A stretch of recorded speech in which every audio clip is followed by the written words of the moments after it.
Welcome to the Realm Kast. I'm your Mortal Kombat fan, Tim, and with me as always is my co-host, Yanni, the lore master. Hi, Yanni. How you doing today? I'm all right, thanks. How are you doing? Good. And with us today, we got a very special guest. We have Jeff Meek on the line. Hi, Jeff. How you doing? Hi, guys. I'm doing great. Yeah, it's great to have you on here. I mean, you have a long acting career, but more importantly to us, you are the Elder God Raiden. You are the Emperor Shao Kahn from Mortal Kombat Conquest, and it's a pleasure to have you with us. It really is a pleasure to have you. Thank you for joining us. Well, thank you, guys. Yeah, in a parallel universe, I was that guy. Yeah. Loved it. It's fun part to play, that's for sure. Usually whenever we get a guest on here, we like to ask them who is their favorite character and what's their favorite Mortal Kombat game. I think Raiden was my favorite character because every time I played Mortal Kombat, even before I did it, I was always choosing Raiden. Oh, that's fitting. I don't know if it was the hat. I think it was really more that he could do the lightning thing. I thought that was a cool visual. I feel like having watched you in Conquest, it seems like it was both the hat and the lightning that you really loved, though. I love the lightning. I like the, quite frankly, I loved the women in that show. I couldn't wait for the next episode to see what beauty they were dragging into, there's an amazing parade of some of the most beautiful women in Hollywood. It was really very cool. It's a product of its time for sure. And it was a great time to be alive. Yeah, no kidding. Yeah, Eva Mendes did the Mortal Kombat, and Jamie Presley, and really nice people, too. It was a very small group, too, when you think of just the regular core part of the cast. And, a lot of the stunt guys, it wasn't a large group that was stationed there. So we hung out together, too. So we were always going out to dinner. And, and Orlando's kind of a small town, too, and so with Disney there, we'd go to Disneyland. It was kind of a great little adventure. The whole trip of shooting that show was great. And so the guest stars would come in, and they usually would come from Hollywood or New York. And, where are they going to go? They don't, they're going to hang out with us. And so we'd go to a steakhouse or some restaurant on the property of Disneyland, and we'd have a good time. And it was great. It was like everybody came there to have a vacation and shoot a great episode of Mortal Kombat. It was a really fun place to be. That's really cool. So you get to actually establish these relationships with all these co-stars and guests while you were working on the film. Yeah, they're away from home too. They don't want to sit in a hotel room the whole time when you're kind of amped and from doing the show. It was a lot of fun, and there's also some great restaurants there on the Disney property. And yeah, it was just really fun. Also, I lived in Celebration, which was the Disney plan community that was right next to Disneyland. So it was like, I felt like I was in the Truman Show kind of a thing. And it was sort of, I felt like I was being watched the whole time. But my head was shaved and I was riding a bicycle most of the time. So everybody thought I was like Uncle Fester, just driving around Celebration with my golf clubs on my back and this little beach bike and this sort of crazed actor that was on the property. But I loved it. They had a great gym there. They had a movie theater. During the holidays, they would, fake snow the main street there in Celebration. It was really part of Disneyland. It was really cool. It was a bit Gestapo, but it was pretty cool.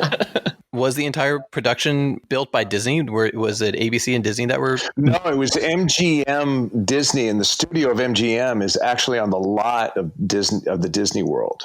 Oh, okay, gotcha. I think Disneyland bought MGM or something, and so the studio they were making television on the lot. Now, actually, the show itself, the set of the show, the city of where we were shooting Mortal Kombat, was part of the show. It was part of the tour. Oh, and so tour guides they had a catwalk that went around the studio on the top, and they eventually plexiglassed it. But you could see it was tough to shoot Shao Kahn because I was backlit all the time, and so that light would shoot up there, and I could see while I was shooting it, I could see all of these people watching that were in the tour. And it was distracting because it would walk by, and so after a while we had to have an agreement that when you came in and we were actually rolling camera, that you would have to stop so that I wasn't distracted by, people waving and pounding on the glass. Oh yeah, fair enough. It was wild, but it was great just to be there. And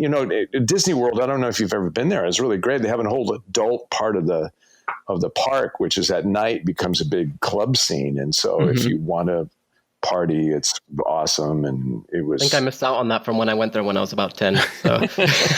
Right, you might have been a little young for the party scene, but it's great. You go out and you can dance, blow off some steam, go to a great restaurant, and they had fireworks every night. And so it was really kind of a real adventure the whole time that we were there. I was really bummed that the show didn't get picked up. I wanted to stay there for a while. Although Florida's hot. Let's get real. Florida's freaking disgustingly hot. San Diego's much nicer. Oh, well, I'm a California boy, it's humidity. What's humidity? And you get there and it's like you're taking a shower every time you walk out the door. And I'm a sweater. You know what I mean? It's like one of the reasons that I shaved my head was because I didn't want to have to wear that wig with my hair. I'd sweat under that wig. It would have looked awful. And also I didn't want to wear a skull cap for Shao Kahn, which never would have stayed on my head because I sweat like a pig. So I told the makeup artist and the hair designer, I said, look, I'll let you shave my head for the whole run of the show. But the deal is, if I want to get my head shaved, you guys have to do it with no questions asked. So that's a good deal. I don't have to deal with it. So even on my days off, which I didn't have very many, but if on my days off, I could come in, they would shave my head, and it was cool. So I didn't have to deal with all the shaving crap. What was the question? So we were talking about kind of how Raiden was one of your favorite characters beforehand, and I was going to ask you next, how did Mortal Kombat kind of affect you? But I mean, you've answered. Yeah. Raiden was my favorite character to play in the game. But I'll tell you, Shao Kahn was really fun to play. You are by far my favorite Shao Kahn in Mortal Kombat media. Thanks. You're my favorite Shao Kahn and Raiden, so yeah, great job with both. Delicious part. Oh, wonderful part to play. When I used to watch the show, I had no idea that you played both roles. I always wondered, who is the Shao Kahn? Because his performances are exactly what I expect out of a Shao Kahn. Oh, great. Thanks, man. You were amazingly brutal, yet at the same time, scheming. It was so good to see Shao Kahn done justice in this way. Oh, thanks. I appreciate that. I always believe that, if you're playing a bad guy, at least have a little bit of a glint in your eye, that you're getting some sort of kick out of it. He's not just pissed off. He's having fun. We could definitely get that across from how you portrayed him. You know what I mean? I said, if you're playing Hitler, you got to find some way that you're feeling like you're doing some good. I think the Shao Kahn just thought that the way that he was going to run it was better than anybody else running it. Yeah. Well, what did you know about these characters before you became cast as them? I played the game. That was it. I didn't have any clue, which was fun too. I got to kind of have my own take on. No, I saw the movie. I saw, and I met Chris Lambert at one point. I was auditioning for another movie that he was doing, and I was kind of opposite him. He was just a really sweet guy. That's cool. Very kind. Yeah, and I know James Remar too, who played it in the other film. Oh yeah, yeah. I just know him briefly. I met him maybe once or twice in passing at events, but I don't know him really well, but I'm an acquaintance. How did it feel stepping into Christopher Lambert's shoes for that role of Raiden? Because, he had some pretty big shoes to fill for that. Yeah, he's so good and kind of and strange, too, because he's got that French accent, too, that's kind of odd. And he's sort of mysteriously exotic that way, which I don't have that. I'm not, I'm a dude from California that just, So I just thought I'd just bring what I thought was kind of a fun little dance. What the great what if somebody that was, from America became this guy. But you know what Lambert told me one time? I said, God, your stare is so intense. In Tarzan and all that stuff. And he goes, oh, it's not intense. It's just I can't see. Yeah. Oh, I didn't see that coming. He's partially, mostly blind. He said, I'm totally freaking blind. And so he's really trying to see properly. And so... when he recorded Highlander, he was also learning English for the first time. And so everybody always commented on his accent for that movie, but it was because he hardly spoke any English at all. Right. He's French, right? I mean, and so it's hard for that romantic language to be translated back into a Germanic language. Oh, yeah. It's really tough. The tongue doesn't work the same way somehow. There's a joke in there somewhere. I don't. You said it, not us. I always thought that his performance was really fun, and so if I was going to take anything from that, it was like, he's having a good time. And so I wanted my Raiden to be buoyant and sort of like annoyed with people that aren't having fun. And so they kind of started writing him that way. Yeah, you were very sassy. Well, yeah, it's wonderful that everybody else has to do all the work. And I get up and I just going to come in and comment on it and make a couple of jokes and go home. It was fun. It was a really good gig, right? I mean, it's a perfect actor job. To me, you were the same character. You were Christopher Lambert's Raiden in previous years. I saw so many similarities between you two. It was great. Well, thanks. Thanks. Well, I thought, I might as well use what I think is sort of the best parts of what Chris was bringing to it. And then, have my own spin on it. Yeah, you definitely took it in your own direction as well. Right. And also the writers, they started writing toward me a little bit more, too, because just my sensibilities and my sense of humor. And I get a little bit, funny and irreverent once in a while. And so they just kept kind of writing toward it. Did you originally go and audition for that role as Raiden or Shao Kahn? It's a really interesting time because I remember being kind of frustrated about it because it was like 4 times that I tested for Raiden.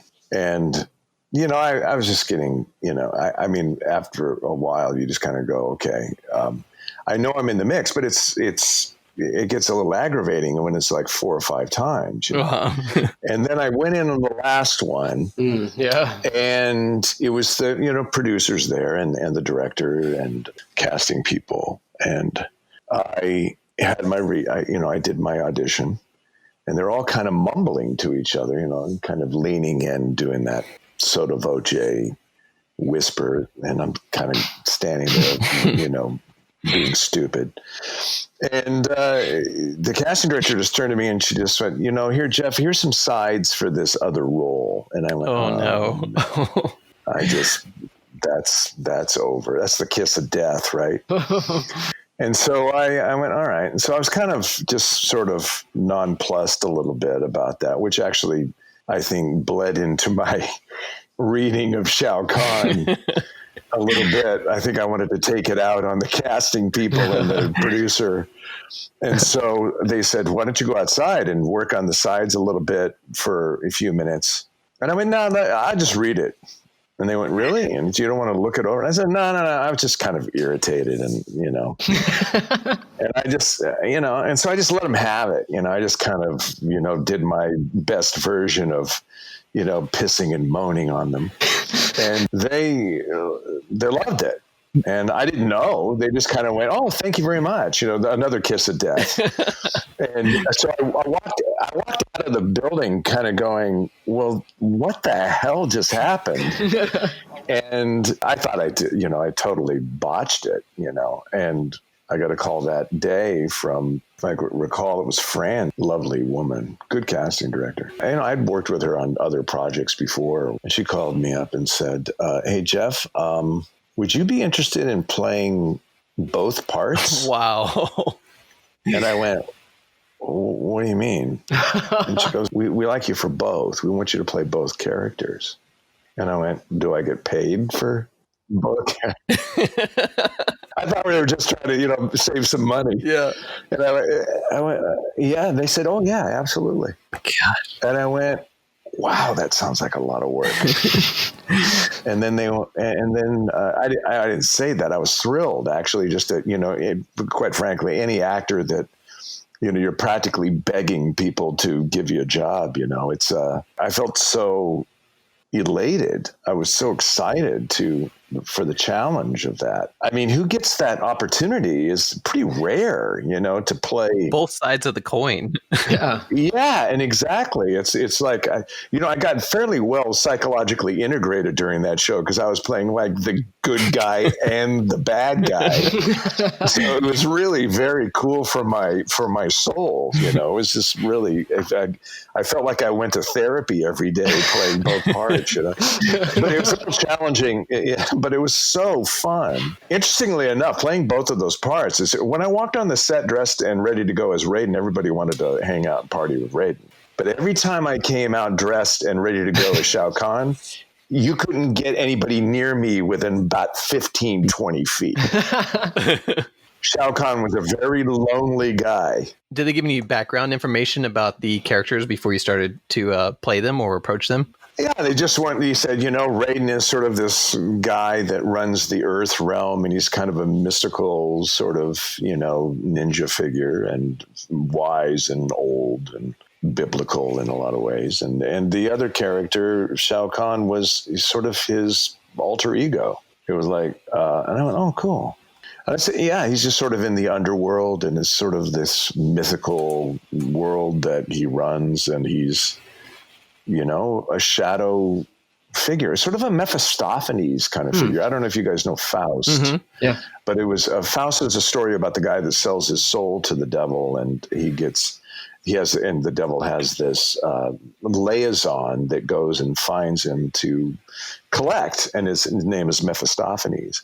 There's this wonderful movie called Mephisto that is based on Faust. Now, Goethe, who was a great writer, wrote Faust, but it's an ancient story. It's about a guy who wants to be famous, and so he sells his soul to the devil, and then the devil ends up coming and collecting. And so it's a classic story. And so I thought, wow, how great that, this twin brother of Raiden decided to take that route.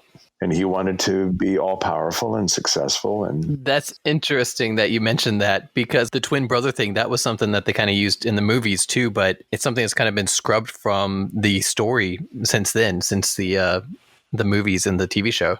Yeah, I just thought it was a really fun exploration of my, not only is just the challenge for me physically and emotionally, but just how fun for, an actor to be able to go, wow, I'm never going to get bored here, guys. That's, I'm always going to have something to really chew on here. This is really cool. It was a little hard to play both characters at the same time, because if I was doing it in the same day, I would have to, it was a vocal, physical, that's a turn. Yeah. So it was a little challenging to do it in the same day.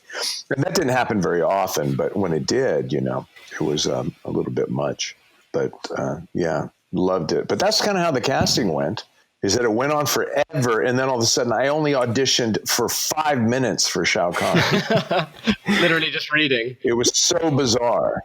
I didn't even prepare it. I just got pissed because they didn't give me the part of Raiden, and so I just, vomited all over them in the scene. It sounds like that's what they wanted from Shao. Yeah, I just promised myself that I was just going to scare the shit out of everybody in the audition, and so I just did. I just sort of like spit on everybody, and I just had a really good time, just kind of letting it rip, and that's kind of how I played Shao Kahn too, is that I'm just going to have fun just kind of, torturing everybody. You practice Taekwondo and Aikido, as far as I know. Did those affect you getting the role in any way? Well, I had already done my series. I did a series in Paris a few years before called The Exile. It was a CBS late night show. And I played a double agent who was a spy for the CIA and the KGB. And he had to go underground because the wall came down. And so the KGB found out that he was a double agent. So he was, hunted by them. And then my liaison connection to the CIA was murdered. And so everybody in the CIA and the Americans intelligence thought I was a traitor, because that was my only connection to that. And so I was being hunted by both sides. And so the character had to go underground. But he was a badass. He knew all these wonderful spy things, and he was kind of a Born Identity kind of character already. Yeah, that's what I was getting sort of the vibe for. Yeah, and so I worked for this sort of secretive militia branch of the Paris police department. And so I could actually, as a ghost, and so I could work for them because I knew all these languages, and they had all kinds of international stories there. So it's kind of a James Bond Born Identity character. So I was really training a lot then with weapons and martial arts. But I didn't primarily become a martial artist until I really started playing some of these roles that were really action oriented.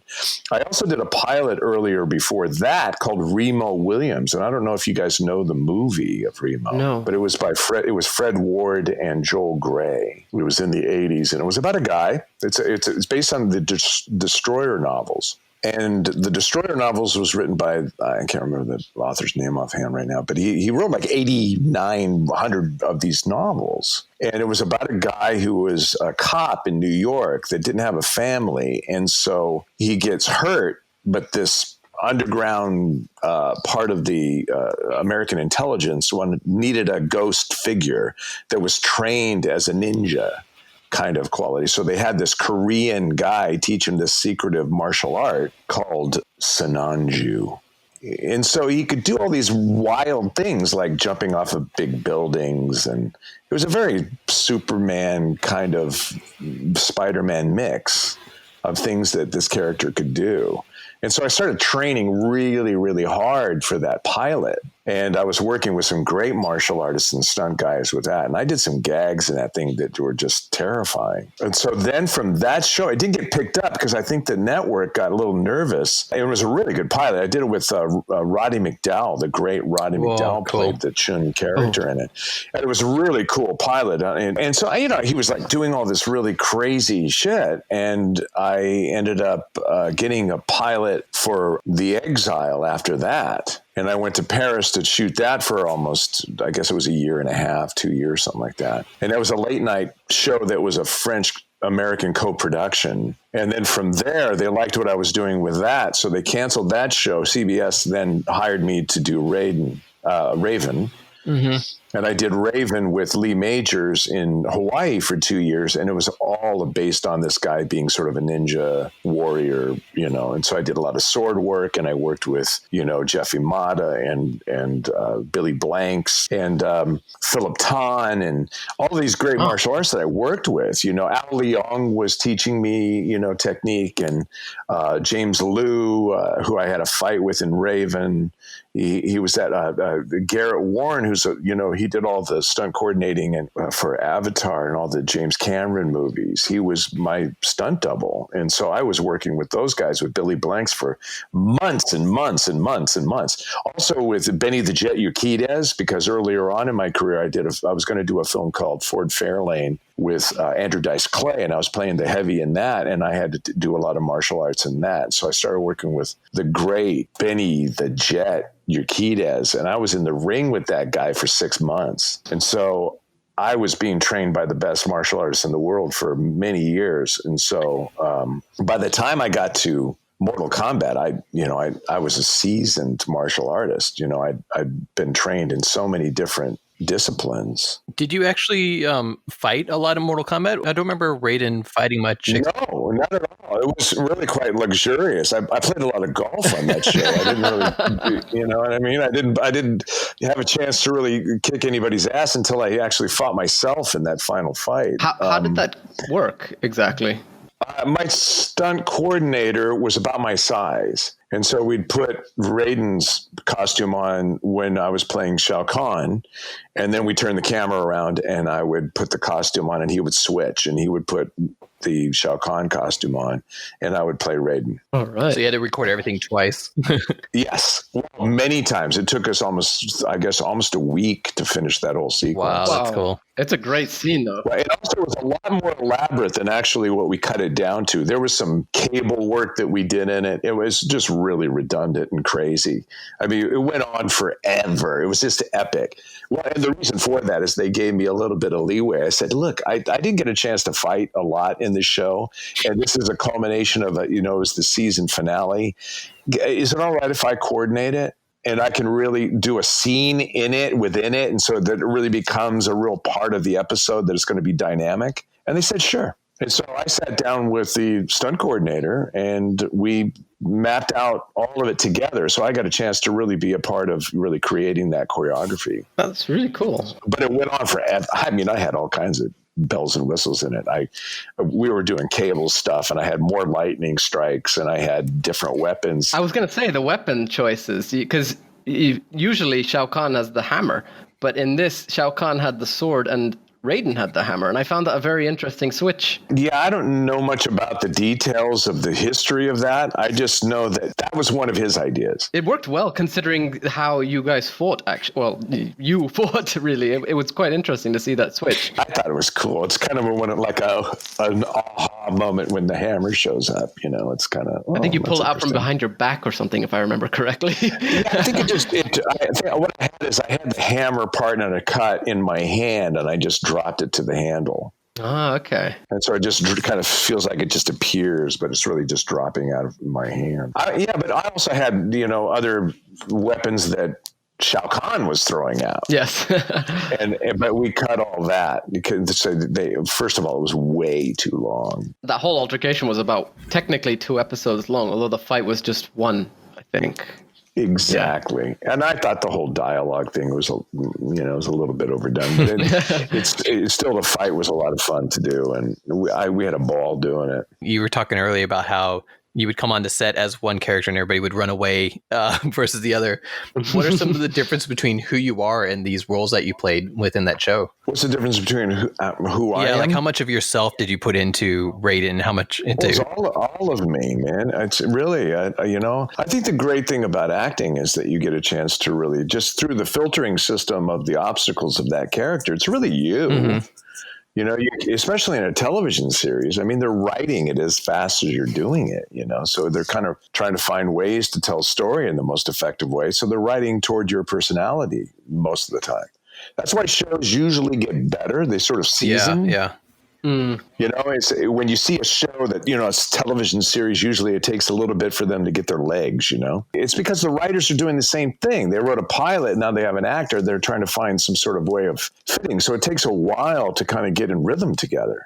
By the end of the series, you guys... Yeah. So by the end of the series, usually, unless you get bored and the writers get, if they run out of stories and stuff, or they get, distracted. You know how it is. You're watching a series and go, hey, man, you got to wait until season 3, man. Yeah. Season 3 is awesome. Well, it's because they got their momentum. They got an idea of who they're writing for, how those actors respond to the material. I feel like it can go both ways, though. You sometimes have shows which kind of lose their essence as they go on for too long. Yeah, that's my point. Is it's one or the other. It's either the writer runs out of story. After a while. I mean, how many stories can you tell of the same thing? It's. And a writer, too, if you look at it this way, a writer writes a pilot or he writes a story. He's got maybe 10, 12 stories attached to that maybe he's got ideas for in his head for the series. Mm-hmm. I mean, he hasn't written all that stuff out yet. Maybe he's got some ideas for the first season, but who ever thinks they're going to be so successful that show is going to get picked up? You know what I mean? A writer doesn't, have that foresight. Yeah. And so you might get surprised, like he gets to the second season and going, look, man, I don't have to write here. And so sometimes shows would suffer that way, where they force themselves into a cul-de-sac or a dead end somehow, They don't know how to write themselves out of it. You ever watch shows like Ray Donovan or, terrific show. But it's, you can see where there's some places that, wow, where'd that storyline go? Well, they didn't know where to go with it or something. Yeah. You don't really know why a storyline doesn't get revealed or exercised, other than the fact that the writer just goes, hey, man, they're slapping their forehead going, I don't know what to do with that. And so they end up trying to find ways to, redirect that character. Writing a television series is an incredibly challenging thing to do. You mentioned it was a shame that no second season came up. So I'm assuming that you don't think that there was a problem with where you could have gone in future seasons. No, you know what? My understanding of it is what I was told was that the producer neglected to put in the budget all of the residuals for the actors. Oh, wow. And so that was like $2.5 million. Nobody wanted to pick up the tab on. And so the company didn't want to pick up the tab, and neither did the production company. And so they just said, screw it. We're not gonna do it anymore, which was really a bummer because it was really so well received. Done, in my opinion, too. All the actors loved doing it. It was a really good group. I thought we were kind of hitting our stride a little bit, and it was a hit. Let's face it. Yeah, we loved it. The show was a freaking hit. It had a good hammock. It was right there with wrestling, and I don't know what it was in the rest of the world, but in America where we were at, it followed like the World Wrestling Federation, which is like a great hammock to be in, right? It's everybody was watching it. It was a great time. Yeah, all those people that it's a perfect feather into watching Mortal Kombat. Well, the release schedule kind of got messed up in America too. I remember I had to end up watching a lot of it after it was all released to kind of get the sequence in order. That's true too. That's what happened with Raven too, is that they kept moving. It's kind of hard on an audience when you don't know what time exactly that show's coming in on. Nowadays, it doesn't have that problem. And so, programming has a lot to do with success. When you think about the time slot of when, you're going to get numbers, because it's really a numbers game too, fellas. It's the show. I've done shows where people go, God, that show was 10 times better than the show that replaced you. And I went, yeah, but we didn't have the numbers. There might have been some factor. For example, when Raven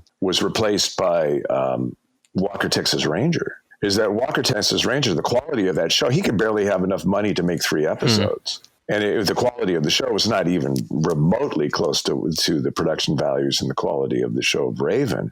But he was, a half-ass movie star. He had a following, and I didn't have that relationship to it. And so he had an audience that was already built in. Yeah. And so numbers is really about how television functions. And so even though the show I thought was in a lot of ways much more, the quality of the show and the production values and the story was, I think, far superior to that show. But it was a numbers game. On a previous episode, we had asked Chris Casamassa where he was when he found out that the show wasn't getting picked up for a second season. How about yourself? Where were you at? I don't remember. Fair enough.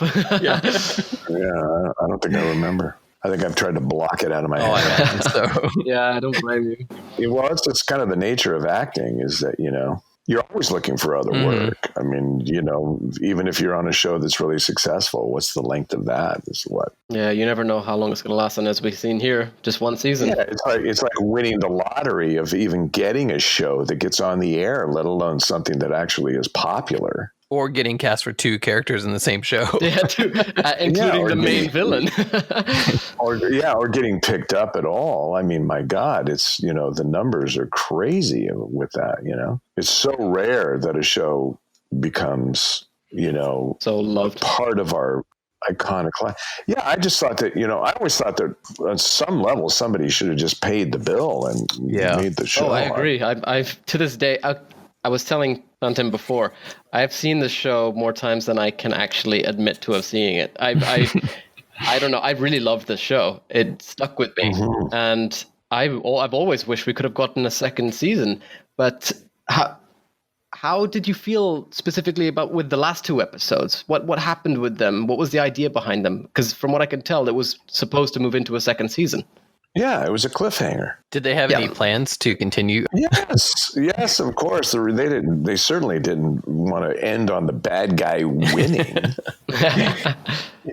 That's not an end to a show. That's the beginning of a show. Are there any possible details you could share with us regarding how it would have progressed? Of course, Raiden would win the day. He would outsmart his stupid evil brother, and you know how it goes. And so we would have fun, and it would be this great parade of incredible martial arts and incredible, beautiful people and funny, interesting, exciting, great, charming, and wonderfully entertaining scenes. This is awesome, right?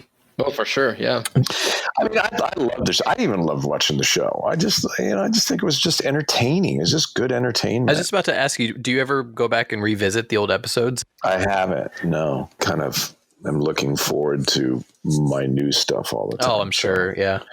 And I'm really quite busy, actually. I'm doing this pilot, and I just got done doing a play. I was on the stage for right before the pandemic started, actually. And I did a play called The Humans, which is it won the Tony Award on Broadway a couple of years ago. And I saw it on Broadway, and I just got, oh my God, anytime I could get an opportunity to play that part. And so I got the opportunity. I got cast here in San Diego. That's great. Oh yeah, beautiful theater, San Diego Repertory Theater, and it was a fabulous experience. So I just love acting. I'm writing a lot. I've got my own studio.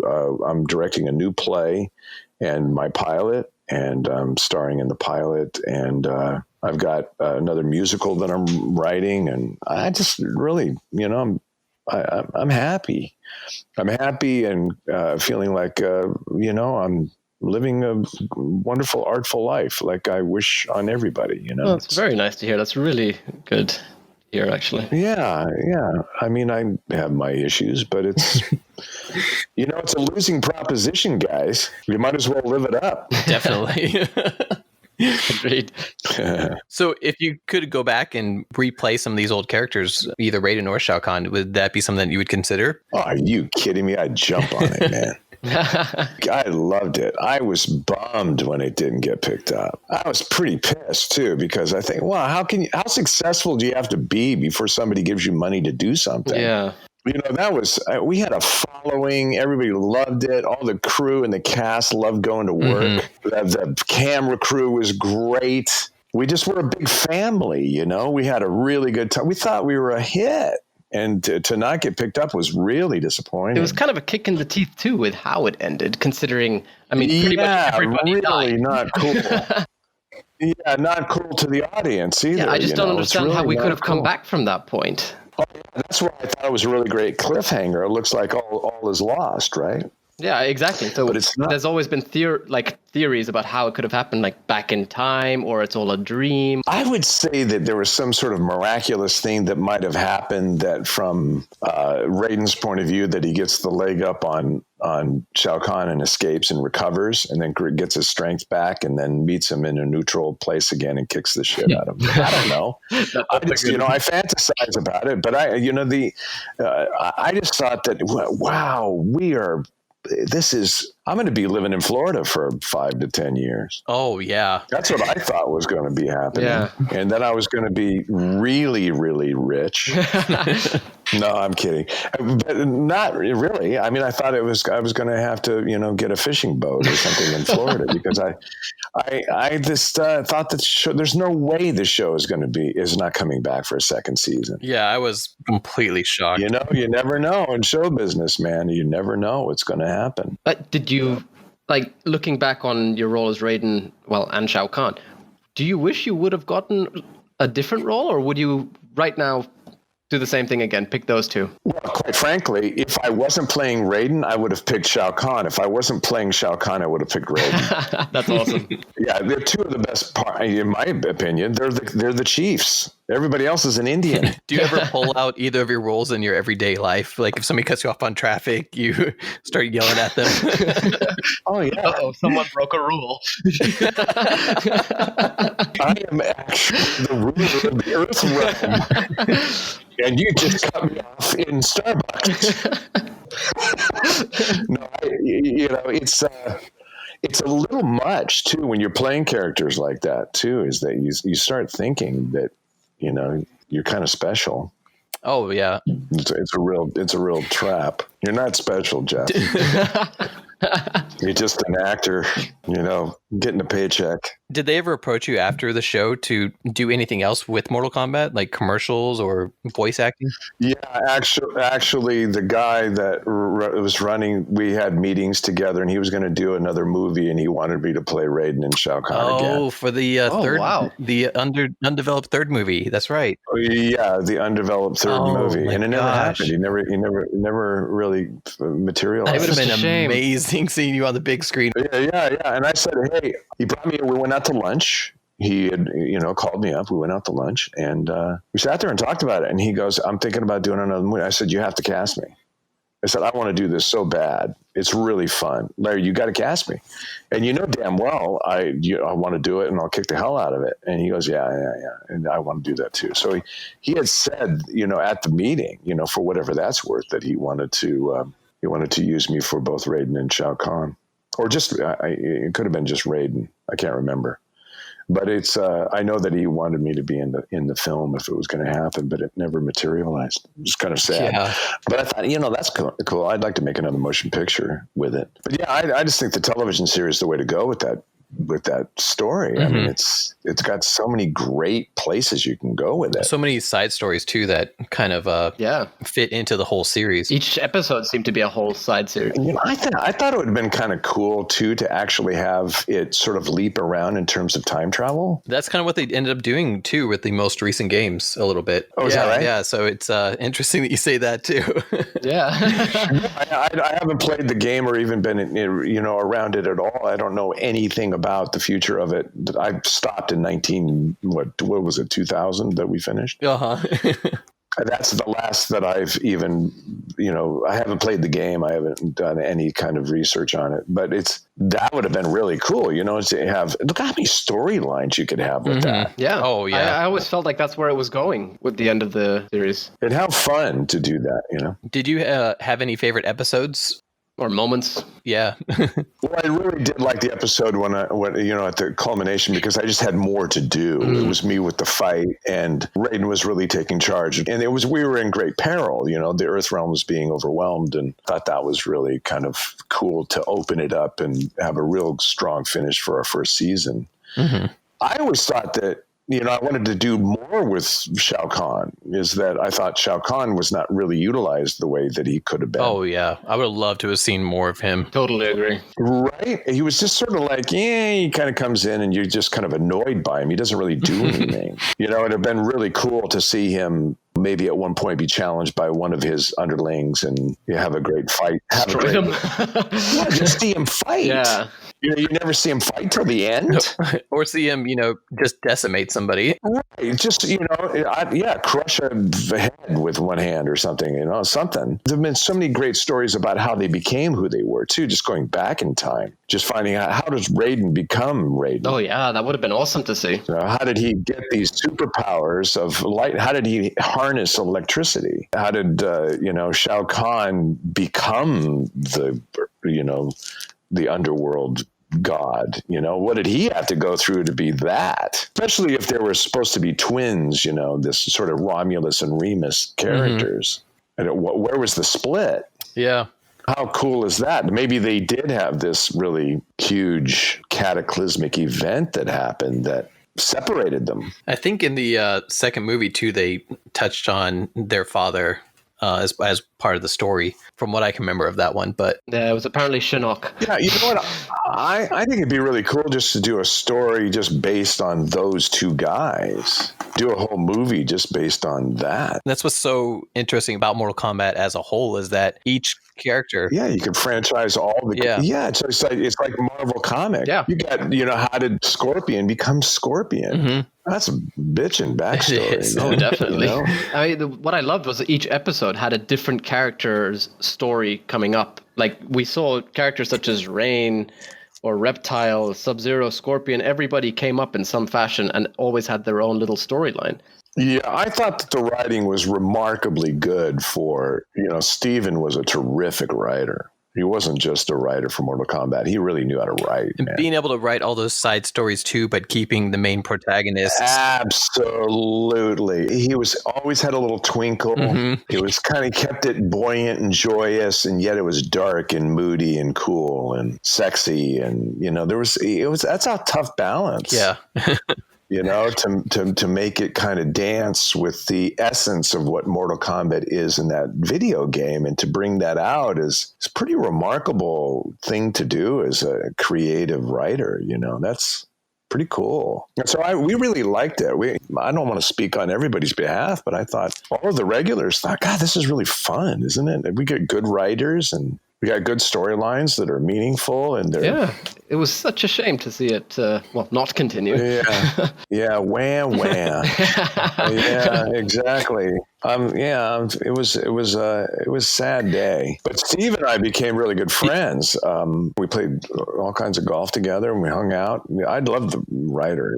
I was just about to ask you that. Did you stay in contact with a lot of the different cast members? Yeah. Bruce Locke and I are really dear friends, and Paolo is, lives on the other coast, but he's a very dear friend. And Kristana, and she's lovely. I just saw Daniel. I was watching Barry. Do you guys ever watch Barry? No, I haven't seen this. What a funny frickin' show. You know who Bill Hader is, right? Mm-hmm. Yeah. He's got a show that on HBO called Barry. And it's about a hitman that wants to be an actor. It's freaking hilarious. Huh. And one of the characters on the show is this guy that he's supposed to hit him or something. And Daniel plays this guy that he's like a Terminator character that just keeps beating the shit out of him. It's so good. That sounds good. I haven't seen Daniel.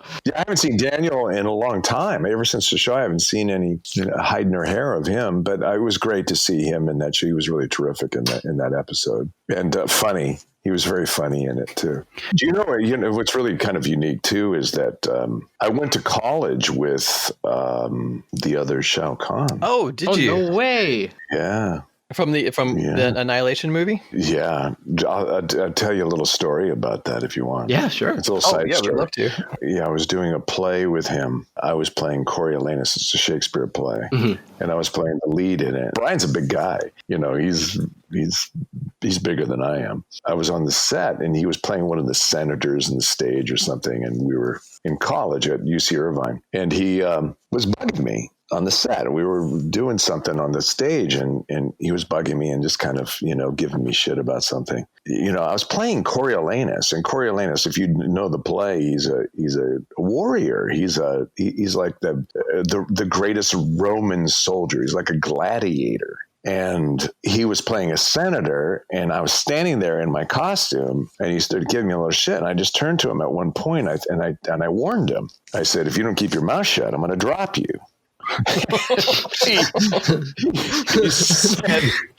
he said something else, and I gut punched him right on the stage. And he dropped it, but I didn't know that Brian had surgery. Oh, no. To remove part of his intestine. Oh, no. And so I nearly killed Brian. And I had no idea that, because I didn't, I hit him, but I didn't know I was going to drop him. So I laid one in there, and he just, we had to take him to the hospital. Wow. Shao Kahn almost killed Shao Kahn. I don't remember if he actually went to the hospital. If I can recall, it was a long time ago. He went down like a sack of potatoes. Damn. And so, but we became really good friends. Brian Thompson and I, we played golf together. We went on golf tournaments together. He and I have known each other since college. I remember when he was actually in the Universal Studios tour. He was in the Conan exhibit, and they had a live action Conan show at Universal. I used to watch that all the time as a kid. I would go. Right.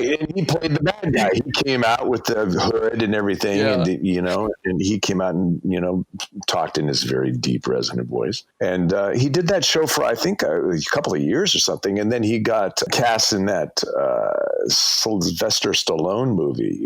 I think it was called Blade or something. I can't remember the name of it. No, not in Blade. It was something. It was a Sylvester Stallone movie.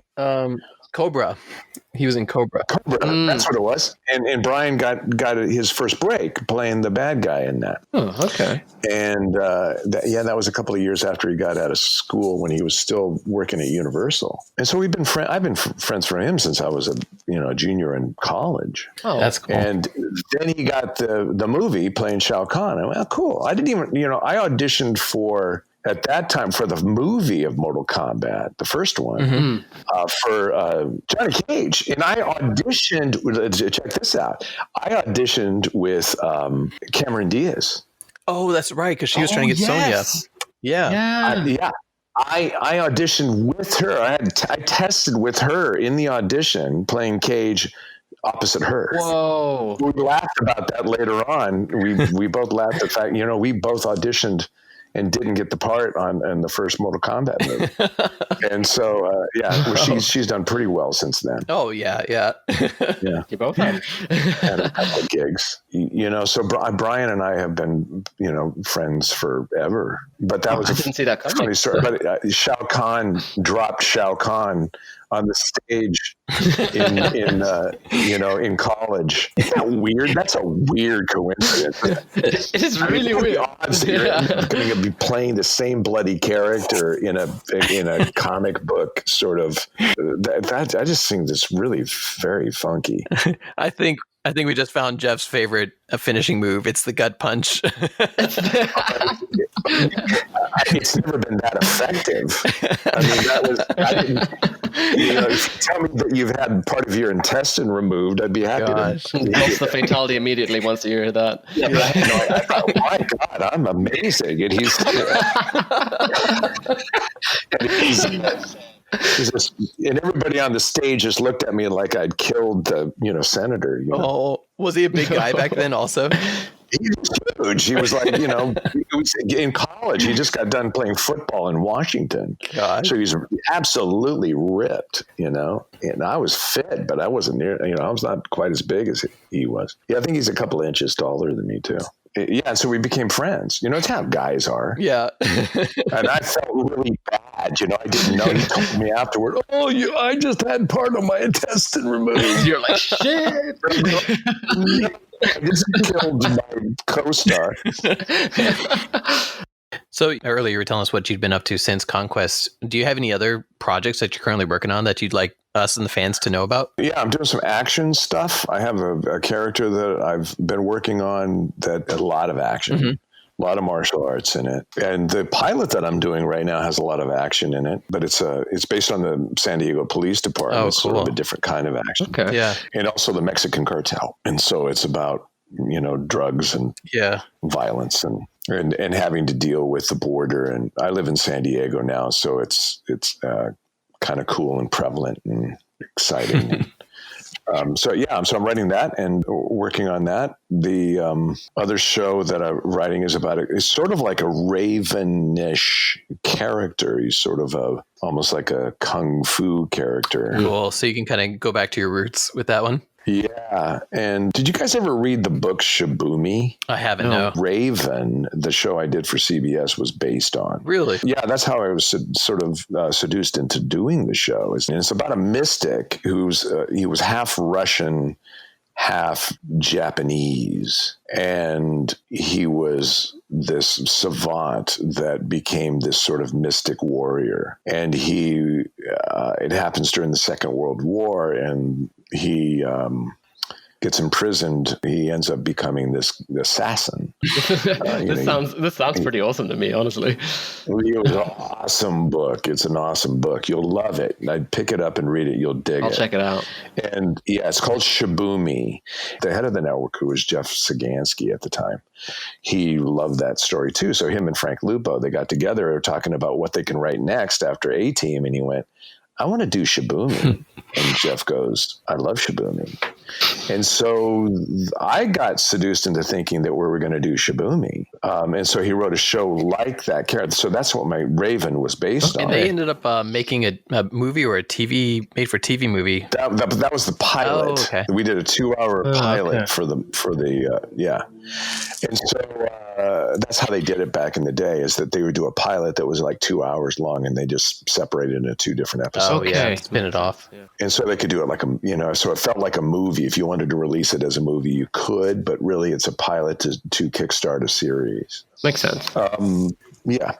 And so I thought that's what we were going to do. I thought we were doing Shibumi. And then, when we started to make the movie things, the television series, it kind of changed a little bit because the thing about networks back then, there was only 3 networks that was kind of run by MBAs and bean counters. And so it kind of homogenized a lot of what was going on with the art.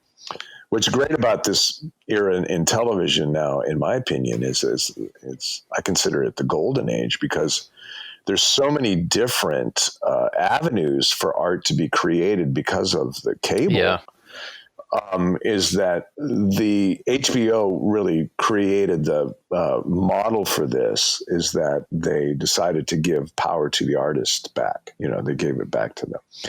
And so the quality of the work went up because you only have one artistic voice. And so, but the networks, there was only like 3 or 4 networks when I was first starting television. And so there was a lot of people that were sort of dictating from, the numbers part of networking and programming. It's a business. And so they would homogenize a lot of the work and they would influence how the work was being presented. So basically, there's just way too many, cooks in the kitchen. And so with cable, what happened is that you have all these artists and they just need content. And so they're giving power to the artist to just create your thing and present it, and we'll give you money for it, which is a great model. And so the work gets better. The quality of the work gets better. It becomes more unique. It becomes, transformative because the artists are in power, you see. You'll think of all of the television you're looking at right now. It's incredible how much content there is. Yeah, there's endless stream. It's not good, but man, a lot of the writers for film have now started writing for television because that's where the money is. That's the freedom. Because you don't have to think of a 2-hour movie anymore. You can be writing 10-hour movies. That's true. And there's so many different genres out there right now that we didn't have back in the early 80s and 90s even. Right, because, there's going to be a niche for your idea. That's why you create your own work and then to let the audience find you. And also because of the communication systems that we have right now, it's like instant. If somebody likes something, they Twitter it, or it gets out there, and so it creates a following. Like it's like fire, just expansive fire that happens if something's actually kind of cool and unique. And so that's why I think it's the heyday for artists right now. If you want to get into storytelling, the opportunities are really so much more prevalent than it was when I was first starting out. You currently also teach acting classes, is that correct? Yes, I do. Do you have any words of encouragement you'd like to give out to any actors or writers that are listening? Yeah. Actors got to act. I would just say, get up and start making furniture, right? You gotta act. You're not going to do it dreaming about it. Yeah. That's the other thing about Hollywood too, is that, or any kind of creative endeavor, is that it really is a tangible business.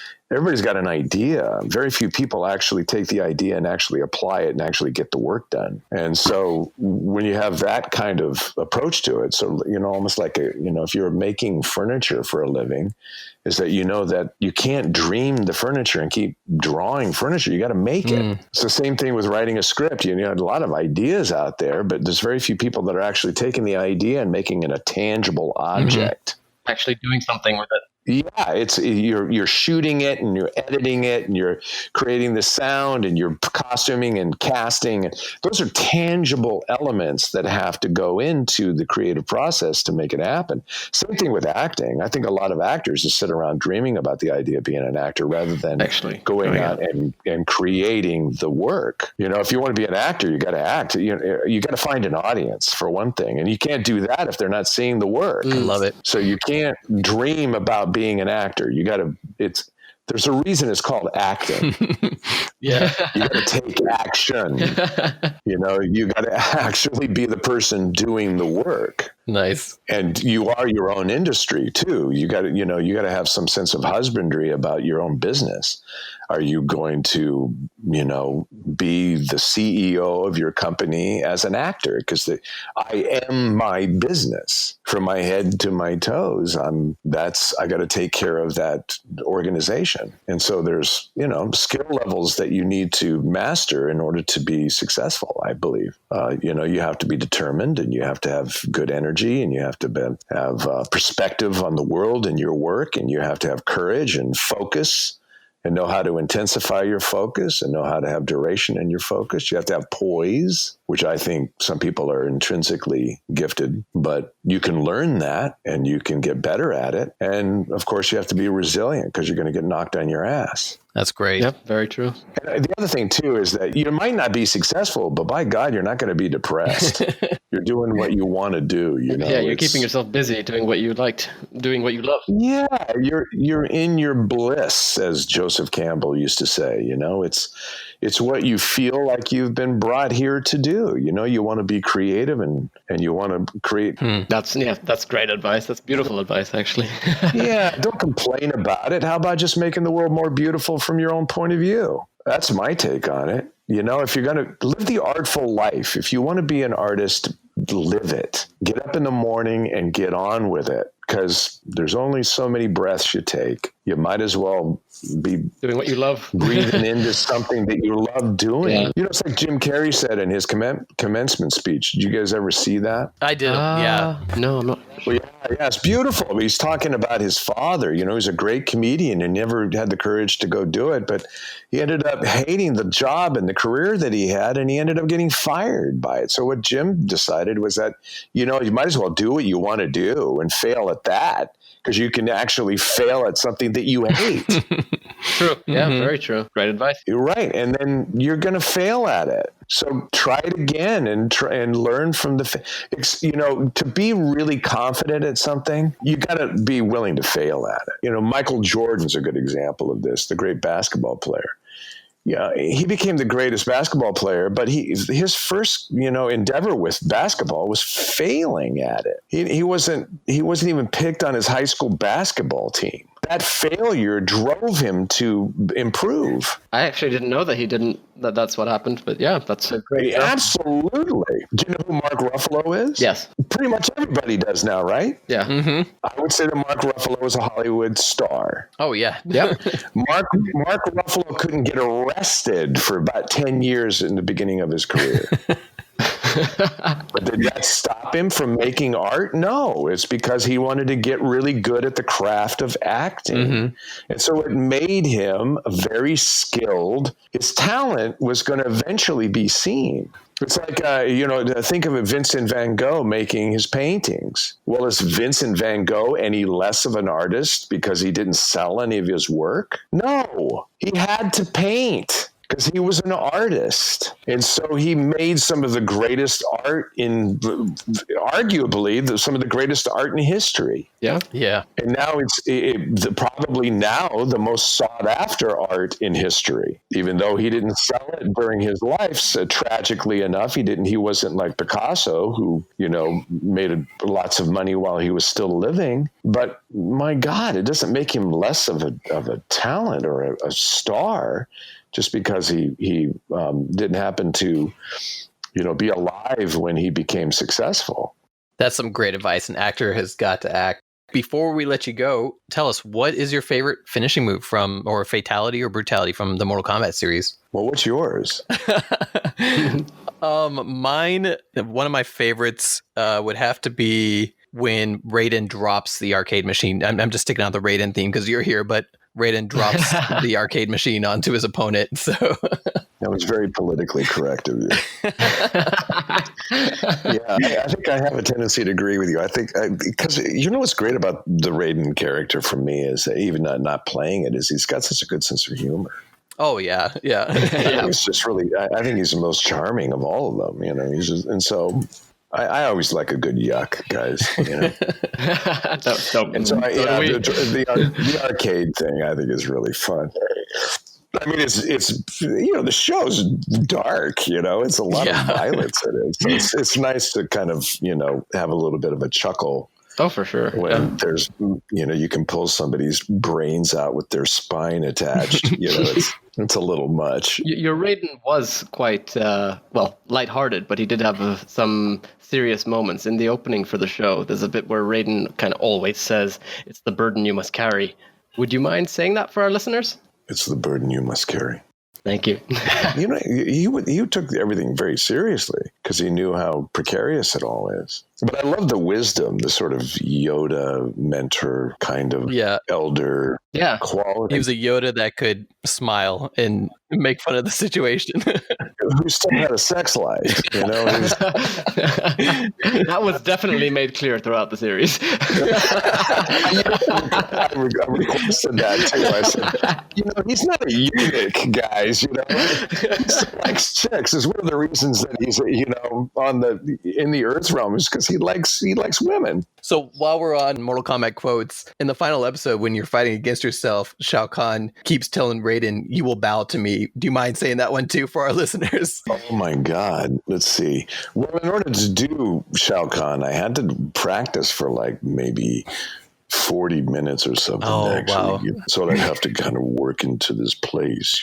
It takes me a while. It would take me another 30 minutes to kind of get I'm seeing Shao Kahn in my mind right now hearing that. Yeah. So. Raiden. And I'm not even there yet because I'm kind of out of practice, but I would work on this kind of trying to drop into this different resonant part of my voice that unless I warm up, it's not terribly effective. Just hearing you say those words, that sounded great to us. Yeah. I loved playing it. I wish I could do it again. If you guys have any money lying around and you guys got any contacts with Mortal Kombat, you want to suggest, just put my name in the hat, would you? Oh, yeah. When I tweet about this, we're going to be mentioning to Ed Bruin that he needs to throw you back in there. Have you talked to any of the other cast members? Yeah, we talked to Chris Casamassa. It's interesting. Chris, he didn't really get a chance to really do much acting, but what a hell of a martial artist that guy is. He did get to play. We were actually talking about this last time. He did get to play in the role of Takeda before he became Scorpion, so he did get to show his face, which he was happy to do. Oh, that's right. For sure. We love having you on here. It's been a pleasure. It's been awesome talking to you. Like, the entire time you've been talking, I've just been seeing Raiden in my head. Yeah, that's fun. I really feel like, I'm more Raiden than I am anything else. That's funny because I've been seeing Shao Kahn in my head. I saw Shao Kahn when you were doing the Shao Kahn voice. So he's very much down here. Thank you to all of our listeners for stopping by, and thank you very much, Jeff Meek, for joining us on this episode. Guys, it was great. Pleasure meeting you online. It's been a pleasure to have you on the Realm Kast, and we hope to have you again in the future if possible. Yeah, likewise. Love to have you back. My pleasure. Realm Kast is a bi-weekly podcast. You can find Yanni and myself, Phantom, on the Mortal Kombat group on Facebook, as well as Yanni on the Mortal Kombat meme realm. You can listen to all our episodes of the podcast on YouTube, Facebook, iTunes, and Spotify. Have a great day.